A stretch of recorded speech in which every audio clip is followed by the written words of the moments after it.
Hello and welcome to Journalism 2050, the podcast about the next 25 years of journalism and also about the last 25 years of journalism and how we got here. I'm Emily Bell and my co-host is Heather Chaplin. This week we're going to look at the past of the future of news, and we're delighted to be joined by our friend and inspiration co-collaborator in some instances, Professor Jay Rosen. Jay is one of, I think, the voices defining the progress of journalism over the past 25, 30 years. He's well known as the author of What Are Journalists For? 1999, and The People Formerly Known as the Audience in 2006. Also longtime professor at NYU, started Studio 20, which was a great program where students would figure out new models and ways of being as they might conceive and carry out the future of journalism themselves. Jay, great to see you and have you here. Thanks so much for inviting me. It's a delight to be with you, especially with this riveting subject. Jay, Emily and I were having a bit of a laugh, you might say, about the whole concept of how there was this future of journalism, like cottage industry, like a circuit you could get on to be like, hey, I have big ideas about how we can turn this ship around, and maybe a foundation will buy me a nice dinner if I do really well. And I have very definite memories of like coming into this as a, not to rub in the age difference, but as a slightly younger member of this cottage industry and meeting both of you. And I thought it would be funny or interesting or entertaining to hear from you guys what your sort of first memories of participating in this slightly absurd thing. I very much remember coming in for the first time, and I think it was 2012. So this whole thing had been going for a while. And to tell you the truth, I hadn't been particularly interested. I mostly would hear about it from Oliver, who's now my husband, who was very interested. And he'd be like, oh, there's this guy, Jay Rosen, and he says this on Twitter. And oh, I remember Emily Bell from The Guardian, and he says this. Oh, you got invited to Newsgeist? You should, try to talk to this person and this person. And what I mostly remember, I've told Emily this, is showing up at Newsgeist, definitely being scared and intimidated because I was like, I don't really know what's going on here. But my first thought was, why is Google sponsoring this? Why are all of these future of journalism people being brought together to talk about saving the free press, which from my understanding is this integral part of how a, democracy works. And it's being sponsored by one of the companies that's dismantling it. And I remember kind of very hesitantly raising this with people and getting very blank stares until I met this German guy, and he was like, oh yeah, I don't understand it either. And then feeling a little bit better. I think that was actually a pivotal moment, Jay, because you had really been thinking about, my background was as reporting on cable companies and media companies. So in a way, I had to actually do as my day job when I was a reporter at The Observer back in the UK, a kind of what is going on in the industry. And then I ended up running the digital outlet at the kind of development at The Guardian for about 10 years, which was a very exciting time where we got to implement some of the crazy ideas but I also remember looking almost exclusively at the United States as the kind of beacon of progress. And I think that's where I came across your work, definitely first, our mutual friend Jeff Jarvis, various other people who wrote and talked about this. So when you were writing What Are Journalists For, what were you thinking at the time? Well, that was sort of like completely a print portrait of journalism. So the last bit in the book says, well, I've told you about the history of the idea of an informed public, but it kind of looks like it's going to get completely upset by this new thing, the internet, which is really hard for me to understand at the moment, but, look out for it. And I didn't have enough time or actually enough knowledge to alter what I was doing for this new train, which was coming down the track. So the last chapter of the book is, well, we'll see. There's this other thing, and it might change the picture entirely. What strikes me now is, for a very long time, I would say it's between 1910s to the 1990s, American journalism worked with essentially the same model for 90 years, which is get the news, get the advertisers, make some money, cause a ruckus, have fun. It wasn't until the internet that things started to change in a radical way.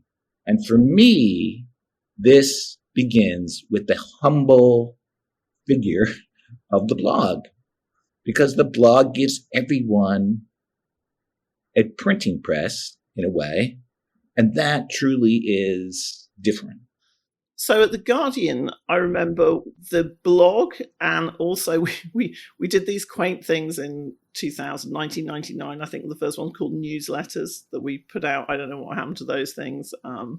And the blog was the thing which I think really animated journalists who were in legacy media organizations to think, wait a minute, there's this two-way possibility, and also there's a kind of a dynamic updating possibility here. And I think we just saw it as this incredible moment. Well, those of us who are excited about it saw it as an incredible opportunity for the reform of journalism. It's interesting. I mean, I remember also it was in other fields as well, this idea that the sort of mass democratization was going to take place. And looking back, when I hear myself saying that, or I get a glimmer of what it felt like to be in that moment, it makes me feel really sad right now. I was wondering, Jay, can you talk a little bit about what do you feel? A deep sense of sadness in a lot of ways, the feeling that the world is coming apart, urgent need to redraw our picture of how things work, and a lot of pessimism about the future, not just the future of journalism, obviously, but the future of democracy, and in particular American democracy, which is the most important one to me.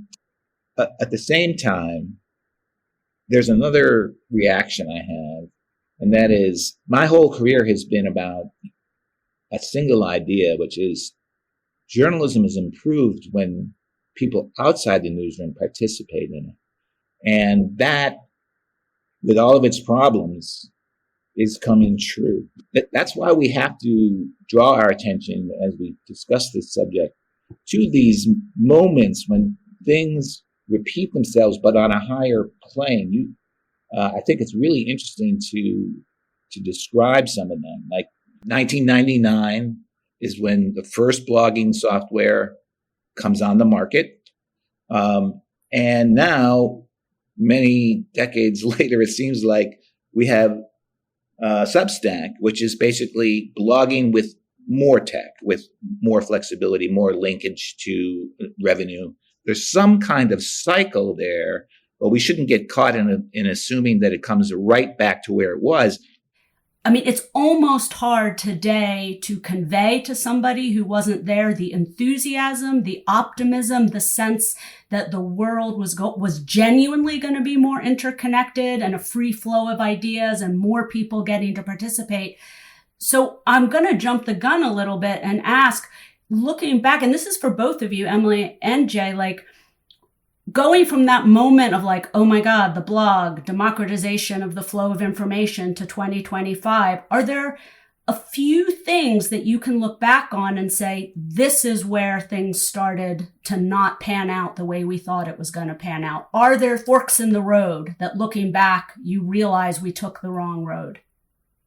So I'm going to start with two. So in, I think, 2006 or 2007, I went with some Guardian colleagues to a meeting of execs and funders who had all been to the Said Business School in Oxford. And they used to run this little conference called Silicon Valley comes to Oxford. And we had been given a kind of a private roundtable with them. And there were a couple of really big investors there. A couple of them are now billionaires whose names you'll see all the time. And several of them had been in Google in the early stages. One of them was an early seed funder into Facebook. There was a point at which one of the investors in Google said, here's the thing, you people, referring to us, the Guardian journalists, you have screwed your business model because we have understood what connects advertisers to the audience much better than you have. And now we're doing it, and that's it for you guys. And it was a bit of a sobering moment. When we got out of the room, one of my colleagues turned to me and said, yeah, this is all very well, but they're really not in the same business as us. And I think that I had a kind of a almost pit drop moment in my stomach because I was like, they're not, but yet they absolutely 100% are. And I think that a lot of my work and approach then was really thinking we are trapped in a business model created by non-journalistic entities who don't really respect what we do, and they don't really value it in the same way. We've thought that we were somehow equal partners in this, and now we're absolutely not. And I think that happened to me in about sort of 2007, 2008. And that's when I went from being somebody who was absolutely delighted to see all of the engineers at Google who used to come and tell us how to optimize our pages, and all of the people from Facebook. And I was like, I don't think that this is a good force that's going to be applied to it. So that's one. And the second one is June 2007. So it's about the same time, where you had on the same day, and I turned this up doing some book research recently, on the same day you had the product launch of the iPhone. And you also had the sort of the triple threat statement put out by 3 federal agencies dealing with the economy in the States, saying the subprime mortgage market to us is a 5-alarm fire. And what was interesting with hindsight, obviously I didn't know at the time, about that moment was that you had one part of society absolutely eating up and transformed by a $500 handset, and another part of society losing their homes. And, you know, the cycle of the Great Recession, you had an industry that emerged much stronger, which was, you know, the Apples of the Googles, the Facebooks of this world, and a set of people who emerged financially ruined and very much in the box. So they're not, neither of them very upbeat. Those are my 2 moments that I remember from around then. Jay? Yeah. Mine is from the same period, is 2006, I think. At first, I was aglow with coming true of a dream that I had, which was that publics could participate with journalists and get a stronger product. And I was also struck by how the internet was erasing something about mass communication. And that was how TV especially left everybody in their living rooms watching the same thing, but isolated from one another. So they were vertically connected to power, to the NFL, to elected leaders, right, to big brands, but disconnected horizontally from each other. One could see that after that long interval where the masses were considered sort of objects of politics, could now participate in a real way because they have their own printing press and derivatives thereof. And that's great, right? And I spent a few years thinking how good that is and participating in it myself. Like, I wanted to understand it. That's why I started to blog, because I didn't want to talk about it from the sidelines. That didn't fit with where we were at that time. And I remember thinking in 2006, I think I overlooked something. And that is that this horizontal effect was real, and it could lead to like really interesting and important work and change journalism. But people with ill intent also now find it easier to get in touch with one another. And the horizontal effect works for them as well. Well, and it's interesting because isn't this go back to like what Plato was worried about? You know, didn't he worry about that if you have these open systems that a democracy requires, some asshole is going to come along and take advantage of it? I don't think that was quite his term exactly, but, you know, the tyrant, that bad actors would come in and take advantage. So maybe the question then is, it's a paradox that we want to live in the kind of society that has these open systems, yet can a system be built that is resilient enough to thwart the attempts of bad actors to exploit them? Yes, I think this is something we have learned should be center, please. It's my favorite analogy, which is that of Gresham's law, which is an old law quoted by economists, which goes back to the days of silver coinage. And Gresham's law says that over time in an unregulated market, bad money drives out good. And it was really about how if you didn't weigh and measure your coins, people would start putting nickel into them. And then over time, they would just be nickel coins. They would not be silver coins. And that always strikes me as we're in a speech market. This communication that Jay and I and you, Heather, were all very excited about actually was highly monetizable in ways that we hadn't really thought about, because you needed surveillance technology attached to our faces the whole time or in our pockets for that really to come true. And then if you don't have regulation, you don't have robustness, then bad actors, the grifters, the people with kind of crappy supplements to sell, they're always going to win over the people who have to take more time, spend more money, have more resources. You know, what about you, Heather? We haven't heard about your wake up moments. Sounds like you arrived thinking this is all a very bad idea. I was going to say, in some ways, my wake up moment was like my 4th birthday. I've always been very pessimistic. I was raised in part by Holocaust survivors and in part by communists. And I'm neither. I neither escaped the Holocaust nor am I a communist, but I only came to articulate it more recently. But I really believe that like the central problem facing humanity is there are 99% of us just want to live our lives. And there's 1% who want to dominate and control everybody else. And by default, that kind of person is going to be the one who takes power and then builds the world in his own image. And it is usually a him. It feels like quite a masculine form of being.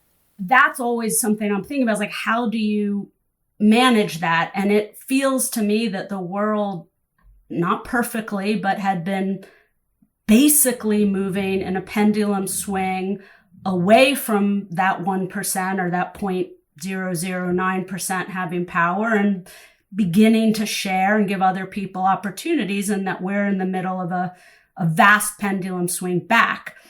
So that's kind of, now to be more specific, I was covering the video game industry in the 2000s when you guys were doing the stuff you were talking about. And there's a moment I always think about, even though future of journalism was not on my radar. Whereas I was writing a book and I was covering e-athletes, guys who would play, I can't even remember what the game was now. It was these first person shooter military games. And it was like walking into a culture that I had never experienced before and learning their language. And I remember the 2 highest forms of praise were to have owned somebody and to have raped somebody. That meant you had just got them. And I find myself coming back to that moment in this basement of a Hyatt in like Dallas, Texas, during these other conversations, because it seems to imbue the spirit that we're talking about. It also was LOL and, what was it? Away from keyboard. I remember going on National Public Radio and explaining what these acronyms meant. I didn't know that culture was going to take over the whole culture as well as journalism. And I do think, Heather, that this is something where Jay and I were thinking about blogs as a subversive form of journalism. And there was a lot of debate, particularly in America, actually, about, are bloggers journalists? Can they ever be journalists? And actually, there was a parallel culture that you were engaged in, which was producing the Gamergate controversy. Can you explain for younger listeners, Heather, what Gamergate? Because again, I just feel like we're now 15 plus years on from Gamergate, so there'll be a lot of people who don't remember it, and yet it seems to be the origin story of, as you say, a culture that was going to dominate the communications industry and politics, that was growing in a way that most journalists were completely unaware of. I don't know if I can explain Gamergate, except in the broadest brushstrokes of that it was the geyser of that personality bursting forth into the rest of our consciousness. Jay, I actually just reread your piece on it, which I thought was very good, about how at first it was branded in a way as it's about ethics and games journalism, but that really it was kind of a front for just a culture that wants to own and rape, to not to put too fine a point on it. Yeah, so essentially it was the bullying. Essentially, it was the bullying of female journalists. Yeah, I was out by that point, and I actually didn't follow it very closely because it made me nauseous. But I definitely remember, like, I writing a story about gamer culture for Details or something back in the day, and this very high level game designer, you know, with 6 Porsches and millions of dollars that I was going around with, he was introducing me to everybody as a prostitute working the party, and he thought that was a joke. And I was like, dude, I'm a reporter. Like, how stupid can you be? Like, it's not even like, I'm not even that you think it's funny, but you think it's that the rest of the world will think it's funny. But on hindsight, the joke's on me because the rest of the world does think it's funny. It was definitely a moment that started me to think that we have to rethink some of what we've said from 1999 to 2006. Because, well, let me back up for a second. I used to have a little a sentence near my desk that was expressing what I'm about as a writer and scholar.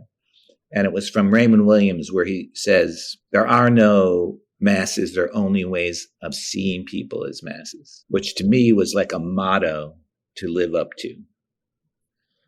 But I didn't realize that seeing people as masses goes away and then it comes back, and it goes away and it comes back. And you never get rid of it, no matter how enlightened your intellectual class is. And now it seems like it's completely one in a way. And people are, for profit and for power, are seen as masses, and they act as masses, and they are construed as that by people in power. And journalism at its highest interrupts that process. And therefore, its mission is not seeing people as masses, but as publics, which sounds good, but it's a lot harder. We know now a lot harder than we thought it was. When you look at people as masses, you're interested in them only in their connection to others. Crowds is a big part of it.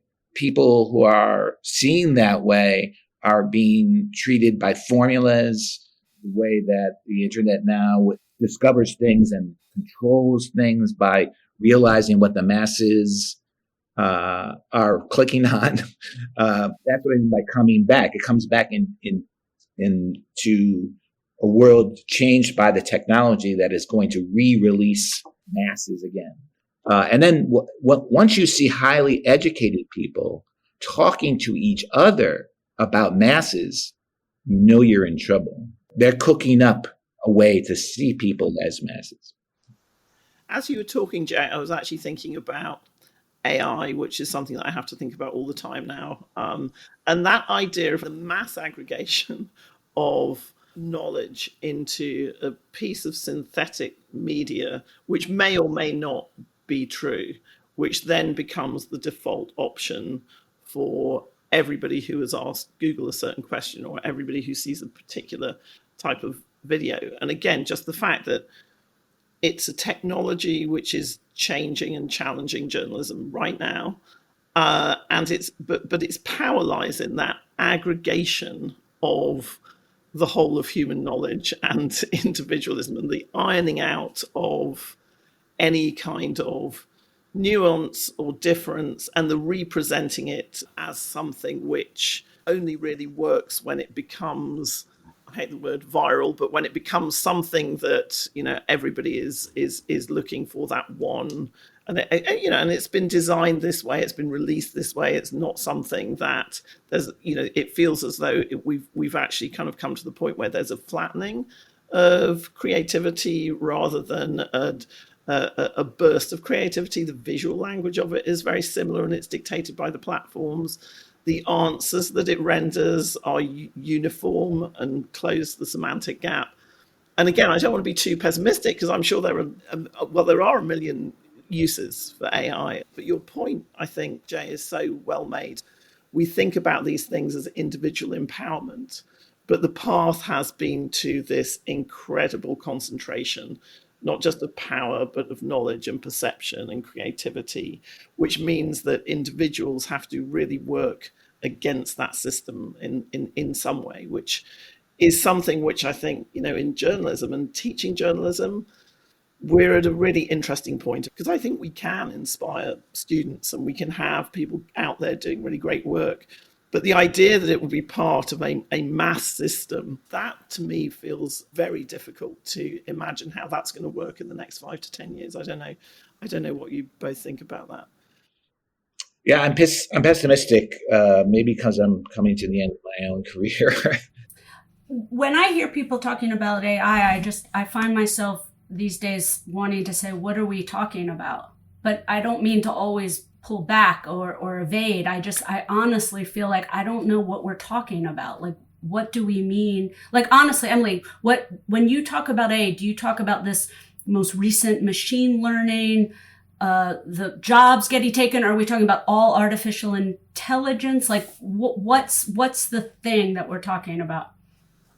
I was thinking really about LLMs, large language models, because they are the manifestation of it, which I guess has shown to the public and to our profession, every other profession, what kind of leaps of simulation and synthesis can be made. So when you say AI now, most people think about ChatGPT or Claude. If you talk to my colleagues in computer science, they would say AI is a branding term, it's a marketing term. Everything is really, it's really just machine learning and data and compute, and you put those together at scale, and then you get this thing called artificial intelligence. But again, a bit like fake news, which is a term we're all told not to use. AI is it's a shorthand now being used by everybody. So it brings people into the conversation that would probably not be in the conversation if you were just talking about machine learning and data sets and compute. It's something that people understand, does something for them. I always think about computer science as being, in some ways, a very creative industry. But also it has a real narrowness of how it views things, which I think, the rest of the world brings more to that conversation about humanity. And so, I kind of feel frustrated that there are a handful of companies that dictate the language and the deployment and the understanding of all of this. And I think that's a reflection of the fact that journalism used to be a lens through which we viewed all of this, and it's not that lens any longer. And for a while, we thought that lens would be much broader, and that we would be looking at information and society through many people's views. This is sort of Jay's optimistic Jay in 2006. And now I'm like, not only are we not looking at it through that lens, but we're having it imposed on us by a mixture of the American government, the Chinese government, and 4 companies. Not ideal. And so I shared some of Jay's pessimism, but I also saw Anne Applebaum talking only yesterday, actually saying she's the writer who is so good on authoritarianism, and her work particularly recently on what's happening with Russia and looking at Poland and Ukraine.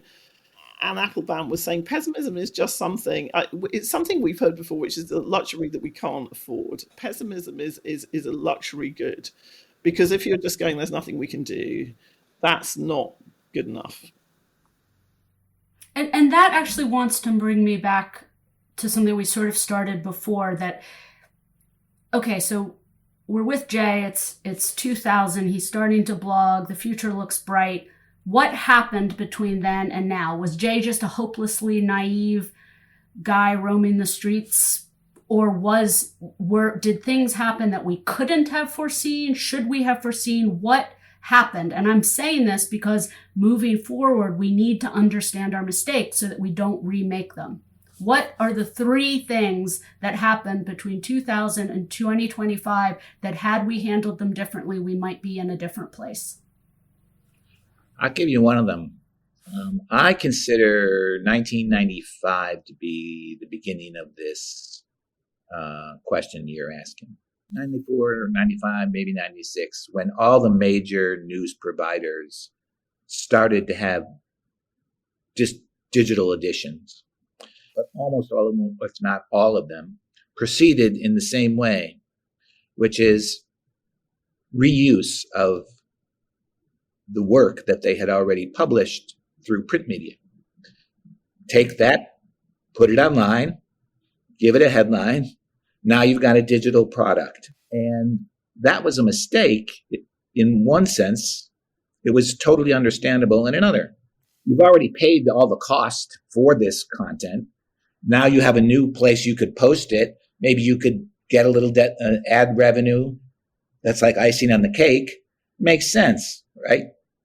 But in doing that, the major news organizations did not, as a whole, ask themselves the critical question, which is, how is this going to change my work? And what becomes possible in journalism that was never possible before? And how do we change the product we're giving people to match the opportunity that the internet represents? Instead of reflection on that, journalists and news companies allow themselves to get sucked into a surprising world where right off the bat, they had huge audiences. The New York Times went from hundreds of thousands to way beyond that. It like doubled, tripled their market. And for a while, what they thought is, this is great. We had bigger audiences. We can charge more for advertising. And if we just start shifting our content to the web, we'll have a bright future. And then none of that actually happened that way, because they didn't realize that the revenue model was going to fall and split underneath them. And that first cluster of years, from 1995 to like around 2003, that's where they stepped into that problem. I mean, I would say, defensively, tooting one's own horn, that actually The Guardian did not go down that path, but that's why we went from being the 7th largest newspaper in the UK to being one of the larger and more influential English language news publishers. And that's because we said, well, we can't just repurpose it. But that was not my brilliance. That was the brilliance of a lot of the technology strategists who worked at The Guardian at the time.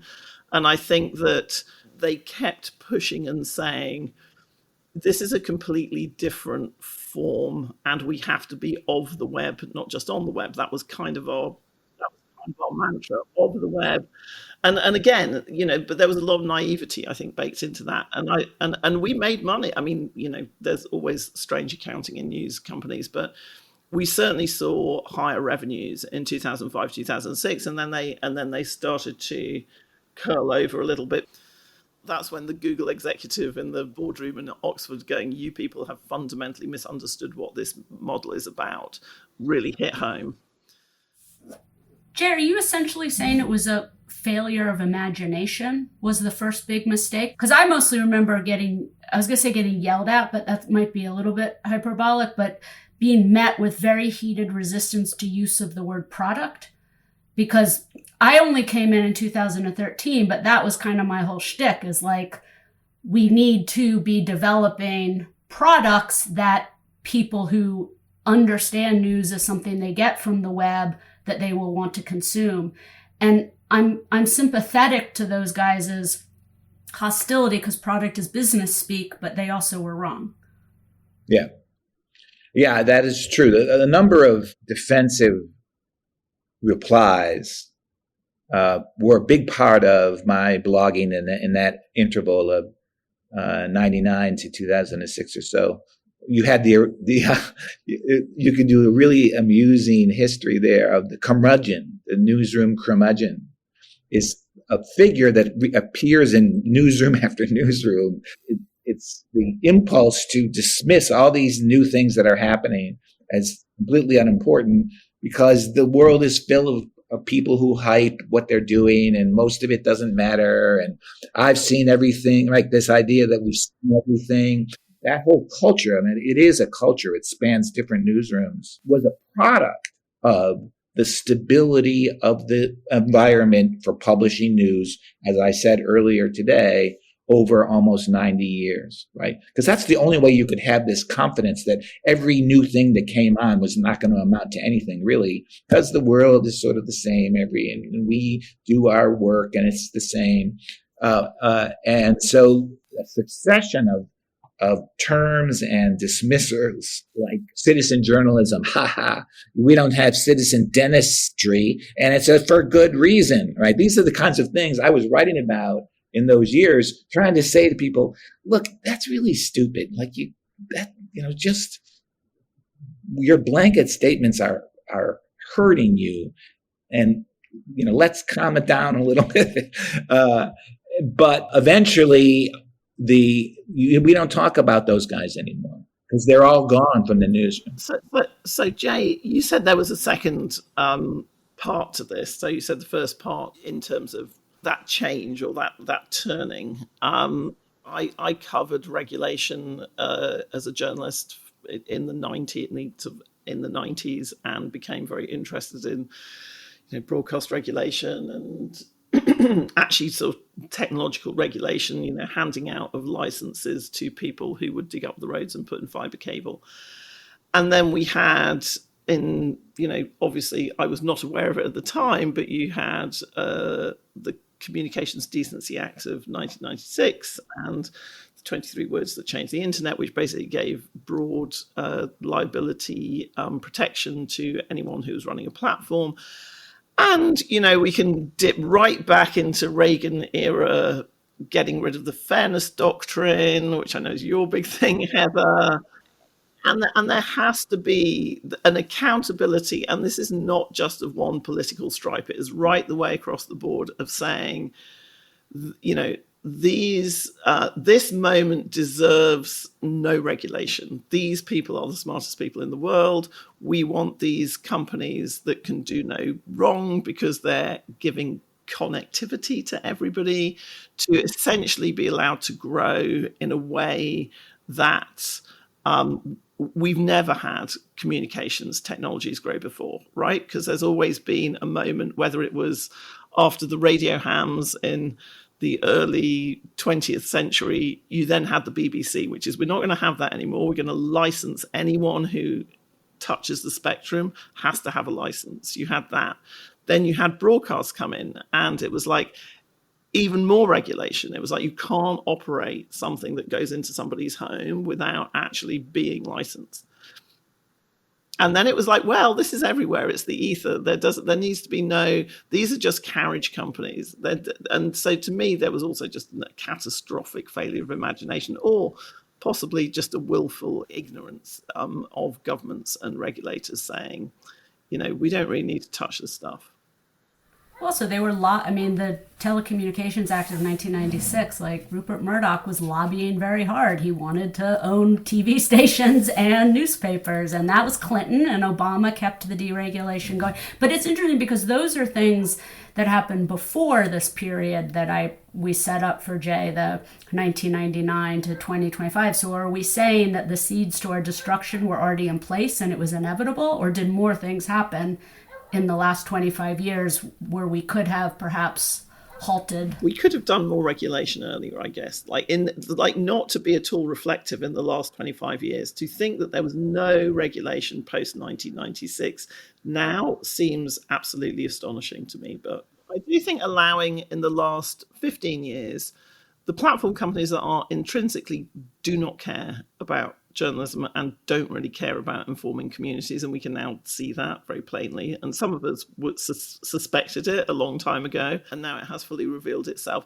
That we just allowed ourselves to, not even to be hoodwinked, I think to be complicit, to say we like being close to power. I think it's a huge mistake of journalists. It's access journalism and politics, but also in technology as well. We like being friends with these companies. We like getting invited to their ridiculous parties at Davos. We like being close to the idea that this is changing the world in a positive way. And we will go to Newsgeist and we will accept their sponsorship of our news conferences because we think they're a force for good. And I think we continue to pretend that that was the case a long time after it was very clear. I would say 2016 is the hard reveal for that, but plenty of evidence before that which says they were not in fact a force for good, not your friends. Jay, thank you so much. It's really been a pleasure. Yeah, it's so great to see you and speak to you, Jay. Journalism 2050 is a co-production of the Tower Centre for Digital Journalism at Columbia Journalism School, the Columbia Journalism Review, with help from our friends at the Journalism and Design Lab at the New School. Our producer is Amanda Darroch, our production coordinator is Hannah Joy, and our researcher is Sam Earle. Find us wherever you get your podcasts.